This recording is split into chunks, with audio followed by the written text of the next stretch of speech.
Hello, and welcome to Life of a Boss, the podcast, hosted by entrepreneur, public speaker, and mentor, Jason Hardin. This podcast is all about helping audiences create and reach their own definition of success through positive thinking, perseverance, and personal development. Having survived extreme obstacles from an early age, such as cancer, poverty, abuse, family dysfunction, and even homelessness, Jason has learned how to master the art of resilience and defy all odds to become the boss he is today. So, get ready for some serious game and remember to keep an open mind. Now, without further delay, here is your host, Jason Hardin.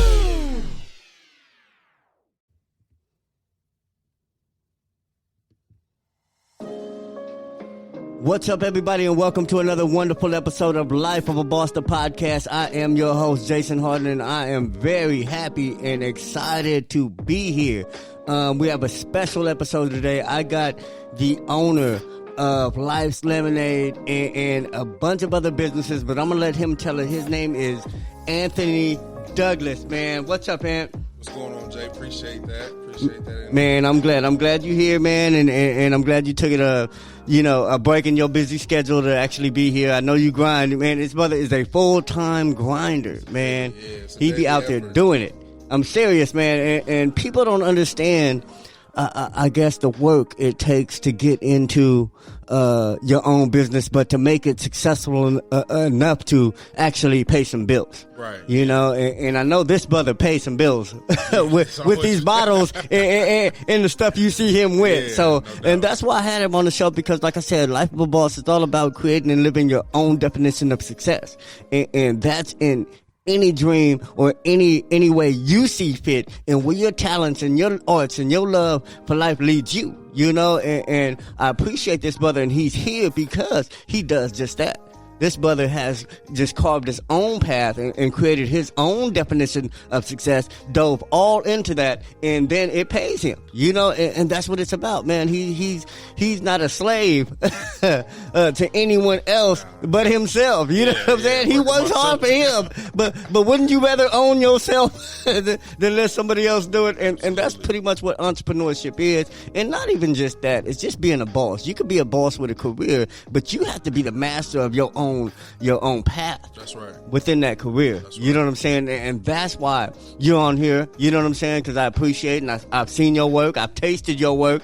And, man, Anthony, man, introducing Anthony Douglas to the show. Appreciate that, man. Glad to be here. You know, Life's Lemonade is what's going on right now. It's the summertime, so got a lot of refreshing stuff for the people to enjoy. I also, I'm like a general manufacturer, so the other stuff I do is I do scented goods of a variety. I do some candles, some soaps, fragrance sprays, just a little bit of everything. And What's the name of that business? In the Black Goods is what that's called. In the Black is the umbrella company of all your products and services? Right. Awesome. So what are a couple of other, those other ones? You have Life's Lemonade, and then... Right now it's just those two. Uh-huh. Yeah, and then right now that's, that keeps my hands full between the two. Yeah. It gives me alternating product for like the seasons, because we only get hot out here majority of the time. And then once it cools off, you kind of get around that holiday season, and people are kind of more ready to start doing gifts and the candles and what about the sweets? Goods. What about the sweets? The sweets is in line with the Life's Lemonade. Yeah. So I was testing out something of having the sweets having its own brand, but it was feeling like biting off more than I could chew. Sometimes you got to take those steps back just because all of the marketing that's required, and, having to promote and do all your own stuff like that with a whole separate brand, and trying to get people to follow all three brands simultaneously. And you being the sole owner and creator of all of them. The products and all that. So until I'm in a position to where I can actually like hire a few people to delegate certain tasks, then I just, find a problem, solve it, consolidate. Sometimes I might take certain products away from availability if it's taking up too much of my time, and it's not like generating enough profit. You know what I mean? So I just focus in on what's doing the most and give that the most of my energy. Awesome. So. You know what? I want to start from the beginning. The brother, he was a hard worker. You know, I know the road didn't start with entrepreneurship. You know, and that's pretty much what I want to focus on that right now is that transition. What was that? When did you decide to take control of your own financial earnings?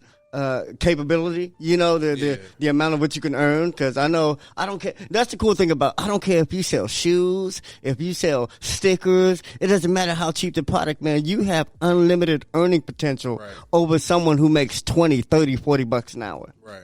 You know, and it depends on how hard you work and how efficiently, because you could work hard and not make progress. Still, if you're not working hard in the right direction. Exactly. So when was that transition? When did it take, like, where was that, I can do this? Or did it start with a talent or what? So I've always had an entrepreneurial background. Even like when I was younger, at 19, I started a handyman and repair business that I was running successfully. Oh, wow. And I got to know a lot of people in the community that way. And I really enjoy like building and fixing things. But I was also working at the local hardware store. So that's where I was getting a lot of like my knowledge and meeting people. So I was kind of using that to grow my business. Yeah. And then when my daughter was born, when I was 26, I stopped doing the handyman work just because it wasn't as reliable as the job. And, you know, I got a daughter. You know, now I have to, And I was spending all of my time working. So I wanted to fit some time in for the family. So then I started working my gig full time. I progressed from a worker to the general manager of the store, so I ran the whole store. So you got a regular job at the auto? I've always had a regular. I've always had a job since I was 16 and I started working. Okay. You know, so I've always so your work had a ethic was always there. That's nothing absolutely, there. And where did that come from? Let's say, where did that come from? Did your parents work? What was that like? My mom was definitely a hard worker. My dad too. My dad is also an entrepreneur, or was. Now he's a commercial electrician. But okay. Yeah, so definitely from my parents, but just out of my own sense of wanting. You know, anytime I wanted something when I was younger, a lot of times I got you don't need that, or I'm not about to pay for that. You know how it is. Like, kids get tired of being told no. Yeah. And you did something about it. Yeah, so I started hustling. You know, I started hustling, got my grind on it. And that's how I was able to pay for stuff, and it was a good feeling, so I just stuck with it. And didn't nobody tell you couldn't earn money, huh? Your parents didn't say you couldn't earn money. Yeah, they didn't have no problem with me working. I love that, yeah. Even when I was doing, like, my little hustles or whatever, I used to sell candy in school and stuff like that, so it was cool. But fast forward, after I was doing the general manager thing, I was making good money and whatnot, and then, you know, the whole pandemic situation happens where a lot of people changed up what they was doing. Was that a good thing or a bad thing for you, pandemic?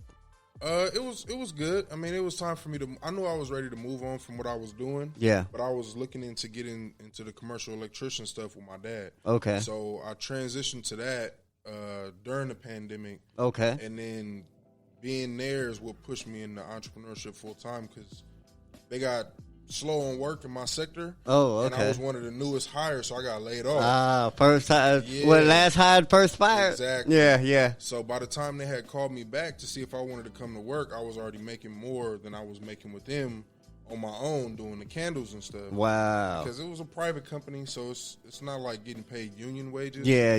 People here, like, you know, wasn't salary or nothing like that. Yeah. Like, you know, oh, you making big money because you work a trade job. Yeah. And at some point, you definitely do, but it takes like anything else. You're not just gonna get in and be rich. You got to work your way up. Exactly. Yeah. So at that point, I was like, I was overdoing manual labor. I've been doing it for 15 years already. You know, constantly. So I'm like, man, I'm overdoing that. If I'm gonna do this work, then I'm gonna do it my way. Do it for you. So yeah, I would start doing the candle, because at first it started with incense. I'm like, in my head, I'm like, okay, I need to figure out a way to make money. I'm down to like my last $200 in my bank account. I got nothing, and I'm like, I got to figure out how to make some bread, but I needed to be able to come through a little quicker than just most other things. So I'm like, what's something I spend money on without thinking, but regularly? And I'm like, incense, I'll be spending like $10, $15 a week on incense. So if I can get 10 to 15 people to spend $10, that's at least $300. Like, that's something, yeah. So I did that math quick, huh? Yeah, and then I had ran the idea across with my sister to see if she wanted to like help me do it, but she wasn't really interested, which is cool. You feel me? But she was like, I thought about doing candles before, And it didn't really click at first for me. But then again, I went and did my little research. I'm like, damn, candles could. She thought about doing candles? Yeah. Okay, so that's okay. where I got the idea to do candles from. So I did them both because, you know, you can do incense and candles together. So that's where I got the idea. So did you do it with your sister? No, she wasn't interested in doing no business. Stuff. Yeah. She gave you an idea? She's 19. She was 19 at the time or something like younger. You know, she's not really tripping on stuff like that. Yeah. Had ideas, but wasn't trying to get into it. Yeah. She's in school and all that. Yeah. You was like, ooh. I'm like, that ended up working I'll execute. well, yeah. For sure. That's awesome because that's where I know you from. You know, I didn't know the handyman stuff. You know, that's news to me, and or the electrician. But yeah, I know you from the candles, and I've seen your product even before I met you. So that's what I met you from. So I can attest to that being a serious move for you because you put a lot of product out there. Right. Like I saw a lot of product out there. Yeah, it was moving fast. It definitely was. And then, you know, like anything else, there was a few hiccups with my production space, and I couldn't use that for a minute. And I just had to figure out something to do in the meantime until I can get somewhere to do my candles again. And that's how the lemonade got birthed. It's because I was like, I was salty. I was upset. Damn, it's like I felt like I was just really getting some serious momentum going. And then you know how life is. It's like so it wasn't even business that stopped. It wasn't even like sales that kind of like no. It was at the height. It was like I couldn't barely even keep up with the demand. So sometimes grow. And you know what? And I like that because I didn't want to take any time on this, but you brought it up. It's like you have to know how to work through the growth because sometimes it's like it ain't even growth. Sometimes you could be doing well and not well enough to really move or do anything different, but now something in production goes different. Yeah. I don't have the space, or my supplier just doubled what he charges me, or now I got to do shipping or something, or now I got to cool this stuff or whatever it is. And how do you deal with that? Like, because you obviously just like you're very resilient, you know. So I'm always seeing you with some product. So did going into lemonade become, I guess, a cheaper solution than overcoming the space or like how did you decide when to pivot or just overcome whatever that was to continue doing that? Because that's important. I didn't have the access to the space. Right before that, I had just pretty much reinvested all my money back into the candles, products, and supplies to meet the demand because my demand was growing so fast. Yeah. So I just spent all my money on supplies and equipment. You just re-upped and you got knocked. Right. So like if I would have like, you know, maybe took half or not went if you'd have foreseen any of that. Yeah. Which, you know, it's a lesson to be learned. I would have used that money to get a space. Right. So I was in a position where I had all this product, but I didn't have a space. Nor did I have the money to go get a space. And wasn't even thinking about that. Yeah, like that's a given. I got the space. Yeah. Exactly. So that's how that went down. So again, it was crazy because it was like 6 months or maybe a year in, and I'm like back down to that last little few $100. You feel me? Like I just spent all this money on this stuff. So I was trying to think of another thing I could do at the time in order that I could afford to do. Yeah. In the space that I had, which was basically like at the time my kitchen. Okay. So I'm like, I don't want to get into doing baked goods. Okay. Because that's just not my style. Like, I'm good at it. I'm good at a lot of stuff. It don't mean I like doing it. Yeah. I want to do something that at least I'm gonna enjoy doing if I'm gonna be, you know, working my ass off. Exactly. Bacon is hot. And it's hot, and it was not. It wasn't the wintertime. So exactly. Like, keep that up and going all day long and see what you're talking about. Lemonade is the much refreshing choice. Exactly. I swear. But I get it. And you know what? Even those type of decisions is how you have to think. And that's one thing I respect about you. You have this instinct. You know, it's like, did you ever go to school for business?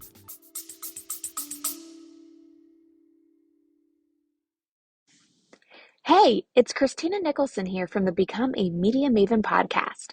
I'm a former TV reporter and anchor, and if you're a business owner, you're going to want to check out Become a Media Maven because I am not holding back when it comes to sharing my experience in the newsroom, what works, and what'll get you in the national spotlight.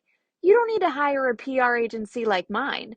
Just listen to the podcast where I share all of my secrets, and I talk to some pretty cool people too.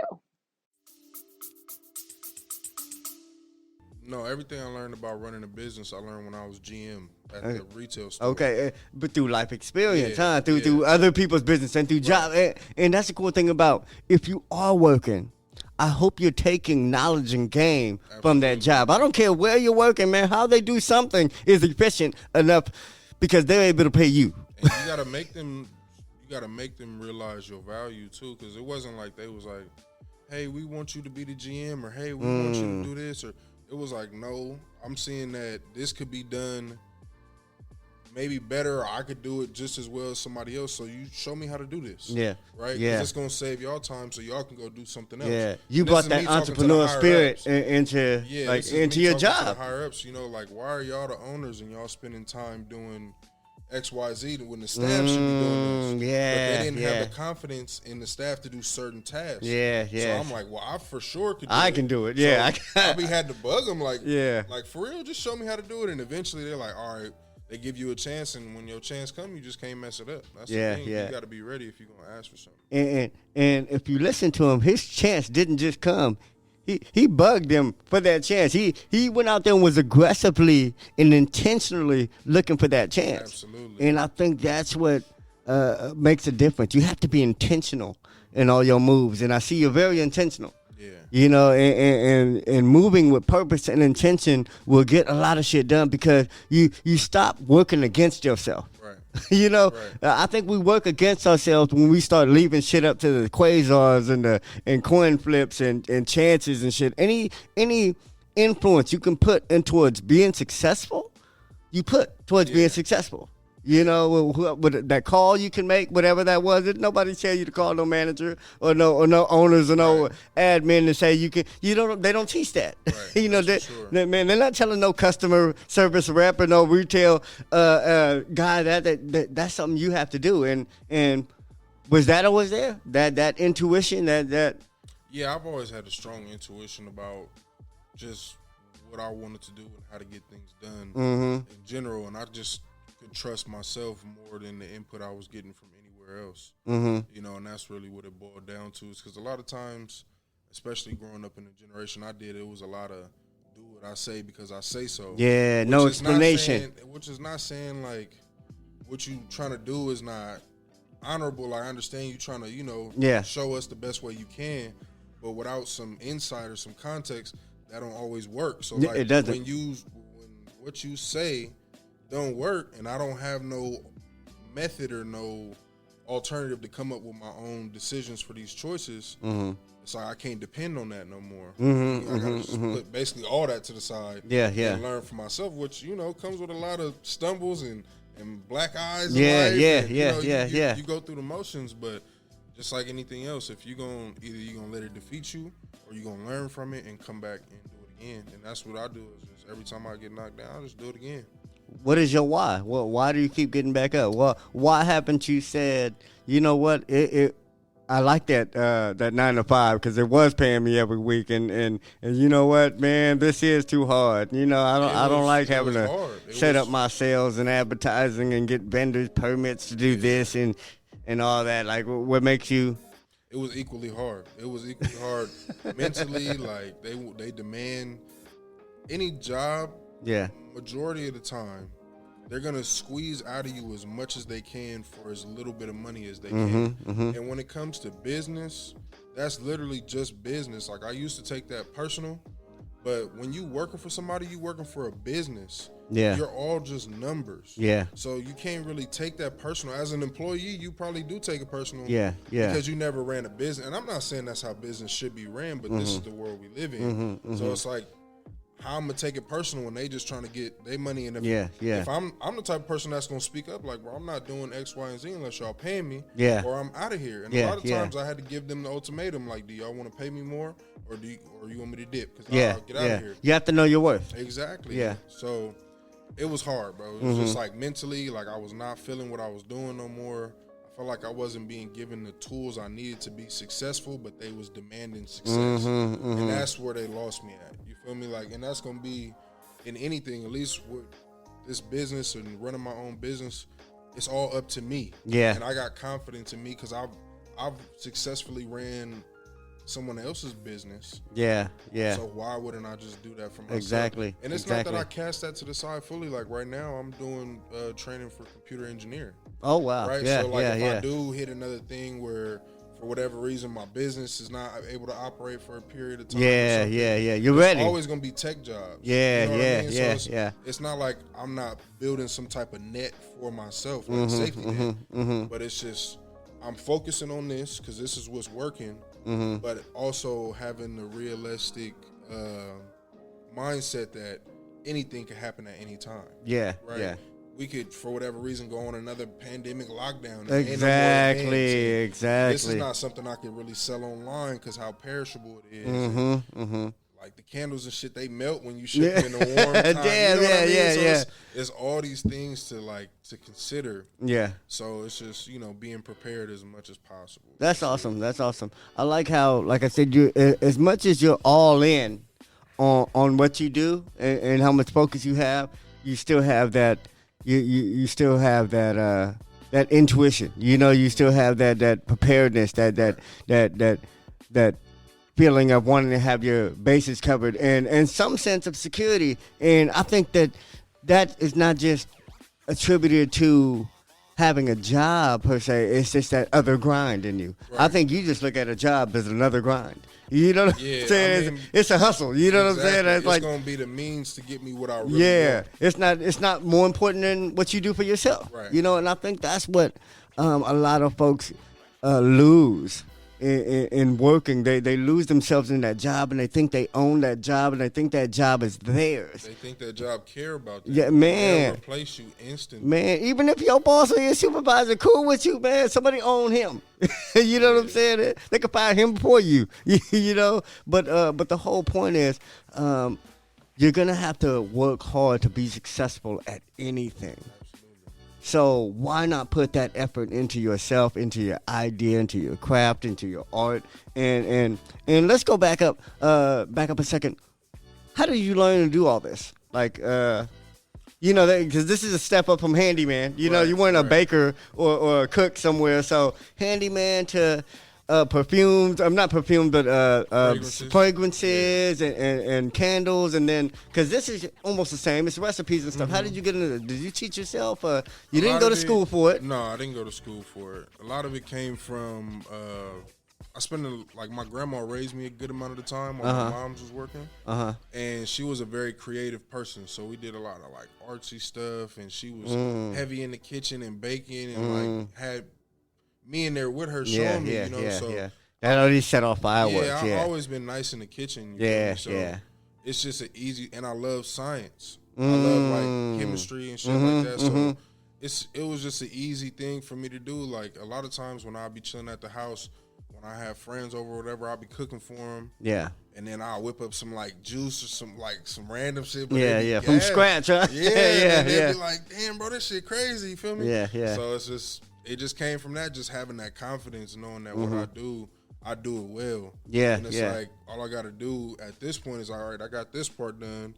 Then I incorporate that with my business, knowledge, and was knowing that if you want to charge a certain price, you got to give a certain aesthetic. The product got to look a certain way. It has to have a certain quality to it. I hate when I would have buy some expensive shit and the quality was trash. My first pair of Coogee jeans. Damn, I had bought them out the mall trying to flex with this little shorty in high school.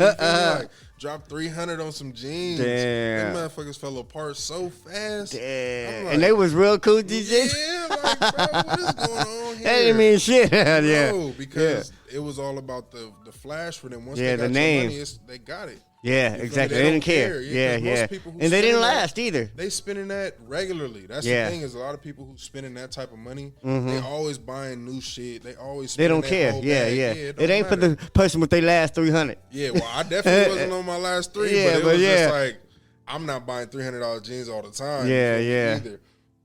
So I really wanted my product to give that whole experience. I wanted to look really nice. I wanted to quality to be there. If it's the lemonade, it's got to taste exceptional. If it's the candles, they got to smell unique, but they also have to fill the room well. Oh wow, that was very important for me yeah. because like Bath and Body in my mind was my competitor. So I'm like, whenever somebody light one of those candles in the house, I'm smelling it from this room to that room. Yeah. So if my candles ain't smelling from this room to that room, I gotta figure out how to make it do that. And that's a lot of it. You reverse engineered some things, like what's successful. Yeah, what's successful. I want it to be like that. Poking and prodding and reading the label. Just trying different shit until I finally figure something out. And now my candles burning, they be smelling up. I love it, man.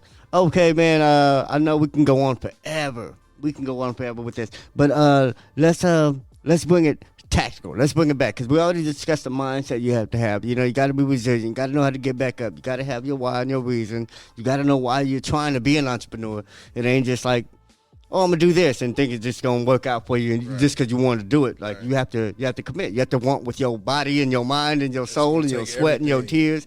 But tactical shit, man. Like there's folks out there who make a mean this or a mean that, a mean bean pie. You know what I'm saying? A mean cupcake, a mean donut. But me personally, I mean, a lot of folks don't know it, but I can cook my ass off. Right. You know what I'm saying? I mean, and people that follow me on Instagram and stuff like that, they see pictures of some stuff. I love taking pictures of the shit too, but to get in and make money with anything, it's very intimidating when it comes to food for me. You know, and I know that I'm not alone with people who think they can get down, but are afraid of I guess the red tape, the process, just the idea of making that make money. Right. You know, and I want you to, if you can, what are some of the tips? I don't know how many you got. What are some of the tips for anyone who can make something very well to be able to get paid off that? So I would say first, get as much feedback as you can from people you don't know. So find somewhere where you can get your product out there. Make sure that you're doing it safely. You're not, of course, this is all normally you would assume this, but make sure you're not gonna get nobody sick. You don't want to be putting stuff that anything is highly allergic to. So I keep nuts out of most of my products. Just to keep it simple at first, because you don't want to run into that issue before you even get started. Then find somewhere, a space that you're welcomed easily. So if you don't got bread to go pay for an event, go find somewhere you can set up where you don't got to pay or where you can afford, right? And then don't invest too much too early, and just really listen to your customers. Like, even if you got to give some shit away for free or for half price, and then see what they say. Like, sometime at first people would say, you know, the lemonade is a little too sweet, right? But I match the sugar that Simply Lemonade uses. Yeah. I use the same amount of sugar, but when it's for me, it's too sweet, which is fine. So I dial back on the suger, you feel me? Which is better. Exactly, even better. So just little stuff like that, just really, really pay attention. When somebody's at your table, if you got, or your booth or whatever, if multiple people are asking, you know, where do I find you? Or that means your brand is not obvious enough. That means you need something there that's going to direct them to you without them having to ask. And answer those questions first before they ask. Yeah. The less questions, the better. Because if people don't, if the only question you want to hear is how much, right? How many do you have? Can I take them all? That's the type of questions that I want to even hear. Have that price out there. You ain't even got to ask how much. Well, the price is always, but this is the thing. Don't assume people are going to read anything either. It don't matter. When people are customers, they operate differently than they do in any other environment because they want to be served. So you can have your menu in 3 different places, and the big thing that say the menu is right here and all that, but they might still ask you, what's on the menu? And you gotta come back with in a polite way to make them not want to throw away. Some service. Like, you know, I have everything displayed for you right here, and just easily transition that to make them comfortable. You want your people comfortable breaking out their wallet. Right? Then they're gonna be, every time they come to you, they know they're gonna get a good experience. Now they're ready to spend. They telling people about it, and because it's all kind of places you go where you get good food or good something, but the service is trash. Make you not even want to go there, but it's so good you just keep going. So like if they could match the service with the quality, like one of the most soul food restaurants, you know, with their mood waitresses and stuff. Maybe they got that good food though. Some slack. I'm gonna give you a better one. You know, the factory. I don't know how, I don't want to put them on blast. I want to put them on blast, but the factory, the one that everybody go to with the cakes. Okay, yeah, I get it. Yeah, right? yeah. Their food I like certain stuff from there. The service is trash. So I still want to go, but it's I don't want to go. Yeah. Like, I don't want to give y'all my money, but don't nobody else make this. Yeah. So, yeah, man. It's branding, man, and branding is important. Yeah, so those are the tips I would say. Just get that customer feedback, value it, change what you got to change. Make your product easily accessible, make yourself easily accessible, and just, treat your customers how you would want to be treated as a customer. And I feel like that'll take you a long way. I believe you, Bo. Yeah. And I believe in this brother, man. If you're doing anything with any kind of crap or product, man, listen to this man, because like I said, he knows what he's talking about. His product is absolutely wonderful. This stuff is like, I can't say what it's like. It's like yay rocks. You know what I'm saying, man? It's fire, bro. It's like, man, it will, man. I don't drink sodas. I only really do carbonated water and sparkling seltzers and stuff like that now. And when I treat myself, if I treat myself, it's to a lemonade and a good one. You know what I'm saying? So he's on my cheat list. So every time I see his booth anywhere, I go grab something because it is fire, man, and it is quality stuff. And the brother knows what he's talking about, and I appreciate him, and I appreciate everything that he brings, not just to the game, but what he brings in influence, because other people watch him. He's accessible in the community, and people in the community see him grow from product to product and from what works, and they taste it in his product. So I appreciate him for that. I know I know people are getting a lot of game from what he said today and what he does in the community when you even speak to him, because he's not shy about giving them information away. Big Ant, where can they find your stuff? Where can they support you? Where can they reach you? Where can they follow? So definitely Life's Lemonade 626 on Instagram. I believe it's the same on Facebook as well. Y'all can always feel free to reach out, DM me. You can hit the link tree. The link tree has my email. You can contact me directly. The website is up. You can't purchase from the website, but you can shop. You can view the products. And email or text is the best way to get in contact with me for sure.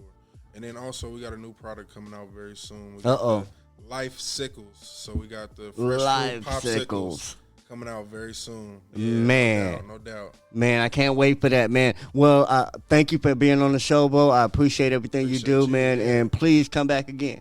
Definitely. It was a good experience. All right. Yeah. Thank you. For us as well. Anyway, I hope y'all got something out of that. I hope y'all took some notes. I hope y'all like learned anything, because like I said, he's self-made. He self-taught, self-educated, and like I said, through life experience, he got all the game he needed to do everything that he did right here. So don't think you need some special training. Don't think you need a college degree. Don't think you need what you don't have. Use what you got. All right? Man, I love y'all, and remember, success is a lifestyle. Peace. Did anything stand out to you in today's show? If so, let us know. Your questions, comments, and concerns are important to Jason, as he is determined to always deliver to you only the most impactful information and content. Until next time, please subscribe, like, comment, share, and leave a review whenever possible. You may visit lifeofaboss.net for more episodes and great resources to help you become the absolute boss that you were meant to be. You can also follow Jason on Facebook, Instagram, and Twitter at Hardin. Thank you. And never forget that success is a lifestyle.